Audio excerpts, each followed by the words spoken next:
नमस्कार। सूरज की खास पेशकश सूरज स्पेशल में आप सभी का स्वागत है। मैं हूं आपके साथ आरती शर्मा।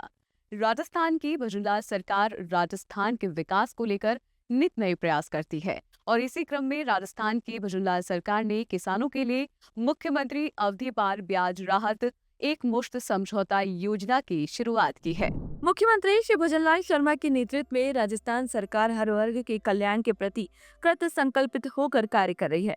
इसी क्रम में किसानों को आर्थिक संबल देने की दिशा में एक बड़ी पहल करते हुए राज्य सरकार ने मुख्यमंत्री अवधि पार ब्याज राहत एक मुश्त समझौता योजना लागू की है, जो उन किसानों के लिए उम्मीद की किरण बनकर सामने आई है जो समय पर ऋण चुकाने में असमर्थ रहे। इस योजना के अंतर्गत भूमि विकास बैंकों के ऐसे ऋणी सदस्यों को राहत दी जा रही है जिनका ऋण 1 जुलाई 2024 तक अवधि पार हो चुका है। योजना से बूंदी जिले के 400 से अधिक किसानों को सीधा लाभ मिलने की भी उम्मीद है। इस योजना की सबसे अहम विशेषता ये है कि किसान केवल मूल बकाया राशि, बीमा प्रीमियम और चालू वित्तीय वर्ष का सामान्य ब्याज चुकाकर अपनी गिरवी रखी जमीन को मुक्त करा सकते हैं। किसानों को इस योजना का लाभ लेने के लिए 30 जून तक बकाया राशि का कम से कम 25% जमा कराना अनिवार्य होगा।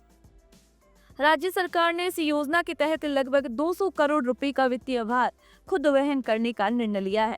ये कदम मुख्यमंत्री श्री भजनलाल शर्मा की किसानों के प्रति संवेदनशीलता और प्रतिबद्धता को दर्शाता है। मुख्यमंत्री द्वारा बजट घोषणा में घोषित की गई एक बहुत अच्छी योजना है किसानों के लिए, जिसमें पुराने अवधि बाद जितने भी दीर्घकालीन ऋण हैं पीएलडीबीज के, उनमें सरकार ने बहुत बड़ी राहत देते हुए उनको मूल राशि जमा कराने का प्रावधान किया है और सारी ब्याज और पेनल्टी राशि सरकार अपने स्तर से खुद देगी।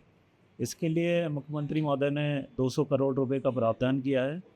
अपन बूंदी ज़िले की बात करें, बूंदी ज़िले में 416 ऐसे किसान हैं जो अवधि पार, उनके लिए नोटिस तामीली की प्रक्रिया चल रही है और उनको समझाइश की जा रही है। तो हम चाहते हैं कि इसका पूरा जो माननीय मुख्यमंत्री महोदय चाहते हैं उसका किसान पूरा फायदा उठावे। इस योजना की विशेषताओं में एक महत्वपूर्ण और संवेदनशील पहल ये है कि पूर्व में वसूली के लिए भूमि विकास बैंकों द्वारा नीलामी में खरीदी गई किसानों की भूमि अब उन्हें वापस लौटाई जाने का प्रावधान किया गया है। ये फैसला सरकार की किसान मित्र सोच और सामाजिक न्याय के प्रति प्रतिबद्धता को दर्शाता है। इसके अलावा जिन किसानों का ऋण मृत्यु के कारण लंबित रह गया था, उनके वारिसों को भी योजना से लाभान्वित करने का प्रावधान किया गया है। इससे हजारों परिवारों को राहत मिलेगी जो वर्षों से संघर्ष कर रहे थे। इस योजना का क्रियान्वयन पूर्णतः पारदर्शी तरीके से ऑनलाइन पोर्टल के माध्यम से किया जाएगा। पात्र ऋणी सदस्यों को अपना जनाधार नंबर और मोबाइल नंबर संबंधित भूमि विकास बैंक में उपलब्ध करवाना होगा ताकि प्रक्रिया में कोई भी बाधा न आए। इस योजना का लाभ लेने वाले ऋणी सदस्यों को राज्य सरकार द्वारा कृषि और अकृषि गतिविधियों के लिए 5% ब्याज अनुदान योजना के अंतर्गत नया ऋण भी दिया जाएगा, जिससे किसान फिर से आर्थिक रूप से खड़े हो सके और आत्मनिर्भर बन सके। मुख्यमंत्री ने पहले ही स्पष्ट कर दिया है कि उनकी सरकार का उद्देश्य किसानों को कर्ज के बोझ से मुक्ति दिलाना है, उन्हें आर्थिक रूप से सशक्त बनाना है। ये योजना न केवल बकाया ऋण से जूझ रहे किसानों को राहत देगी, बल्कि उनके आत्मविश्वास और सम्मान को भी पुनः स्थापित करेगी। कई लाभार्थी किसानों ने इस योजना की प्रशंसा करते हुए ये कहा कि ये पहली बार है जब सरकार ने वास्तविक जमीनी परेशानी को समझकर समाधान प्रस्तुत किया है। इससे न केवल उनकी भूमि बचेगी, बल्कि वे फिर से खेती की मुख्य धारा में लौट सकेंगे।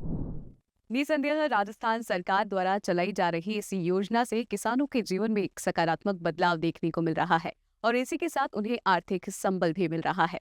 सूरज के इस खास बुलेटिन में फिलहाल इतना ही। मुझे दीजिए इजाजत। नमस्कार और जुड़े रहिए सूरज समाचार के साथ।